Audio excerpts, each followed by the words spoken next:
అంటే ఎవరికైనా సంపాదన తక్కువగా ఉంది, ఆ సంపాదన క్రమక్రమంగా పెరగాలి అంటే చీమలకు బియ్యం పిండి ఆహారంగా వేయాలి. సంపాదన పెరిగిన తర్వాత ఫైనాన్షియల్గా ఒక సెటిల్మెంట్, టాప్ సెటిల్మెంట్ రావాలంటే చీమలకు పంచదార ఆహారంగా వేయాలి. బియ్యం పిండి ఆహారంగా వేస్తే క్రమక్రమంగా ఆదాయం పెరుగుతుంది.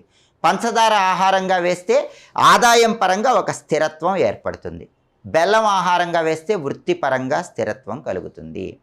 అలాగే చీమలకి తేనె ఆహారంగా వేసినట్లయితే కుటుంబ కలహాల తీవ్రతను తగ్గింపజేసుకోవచ్చు. కుటుంబంలో సభ్యుల మధ్య అన్యోన్యత పెరుగుతుంది. అప్పుల సమస్యల నుంచి బయటపడాలంటే చీమలకు గోధుమ పిండి ఆహారంగా వేయాలి. కాబట్టి రహస్య పరిహార శాస్త్రం ఏం చెప్తుందంటే ప్రధానంగా చీమలకు 5 రకాలైనటువంటి ఆహార పదార్థాలు అందిస్తే అద్భుత ఫలితాలు కలుగుతాయని రహస్య పరిహార శాస్త్రం చెప్తుంది.